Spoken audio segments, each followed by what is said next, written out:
বন্ধুরা, আপনারা কি জানেন বাঁকুড়ার এই গ্রামে একটানা 5 দিন 5 রাত কি হয়? এখানে মানুষ ঘুমানোর বদলে কেন সারা রাত জেগে থাকে? আজ আমি আপনাদের এমন এক জায়গায় নিয়ে এসেছি যেখানে ভক্তি আর পাগলামি সব একাকার। ভিডিওটা শেষ পর্যন্ত দেখুন, কারণ শেষে এমন কিছু দেখাবো যা আপনি কল্পনাও করেননি। ওয়েলকাম বন্ধুরা, এই মুহূর্তে আমি দাঁড়িয়ে আছি বাঁকুড়ার গোপীনাথপুরে। আপনারা আমার চারপাশের ভিড়টা শুধু একবার দেখুন। পঞ্চরাত্রি জাগরণ মানেই হলো 5 দিন ধরে টানা ঠাকুর দর্শন, মেলা আর উৎসব। এখানকার ভাইবটা একদম অন্য লেভেলের হয়। তবে হ্যাঁ, জাগরণের থেকে কিন্তু ধুলোট এখানে চোখ জুড়িয়ে যাওয়ার মতো। এই যে শুনছেন খোল করতালের আওয়াজ, এটাই হলো এই উৎসবের প্রাণ। দিন রাত এক করে এখানে চলে নাম সংকীর্তন। দেখুন, কত দূর দূরান্ত থেকে মানুষ ছুটে এসেছে একটু শান্তি আর আশীর্বাদের জন্য। রাত বাড়ার সাথে সাথে গোপীনাথপুরের রূপ যেন বদলে যায়। চারিদিকে মায়াবী পরিবেশ। এই পঞ্চরাত্রি জাগরণ শুধু একটা উৎসব নয়, এটা একটা অনুভূতি। যেটা বলেছিলাম ভিডিও শেষে স্পেশাল কিছু দেখাবো, তার আগে দেখা হয়ে গেল এই ফ্রেন্ডের সাথে। তবে মূল বিষয় হলো এর সাথে এই ফার্স্ট টাইম এটা। আচ্ছা, যারা জানো না তাদের বলে দিই, গোপীনাথপুরের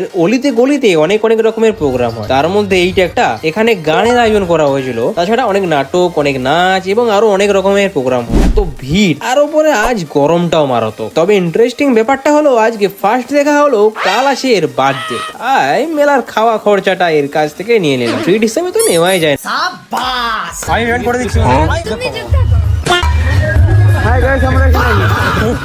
যেটা বলেছিলাম ভিডিও শেষে স্পেশাল কিছু দেখাবো। এই দেখুন, এটাই হলো এই বছরের গোপীনাথপুরের মূল টান। এই গঙ্গা আরতির জন্যই এই 5 রাতের জাগরণ সার্থক।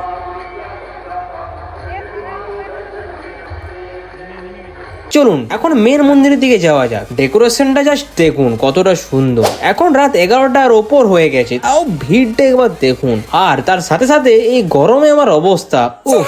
তবে ডেকোরেশনটার কোনো কমতি নেই। কেমন লাগলো বাঁকুড়ার এই রূপ? যারা ভাবছেন পরের বছর আসবেন, তারা এই ভিডিওটা সেভ করে রাখুন। যারা আগে এসেছেন তারা কমেন্টে জানান আপনাদের অভিজ্ঞতা। আর হ্যাঁ, সুমিতাটা অফিসিয়াল আপনাদের জন্য আরো এমন অদ্ভুত সব ভিডিও আসবে। সাবস্ক্রাইব করে না থাকলে অবশ্যই এখনই সাবস্ক্রাইব করে নিন, নয়তো মিস করবেন।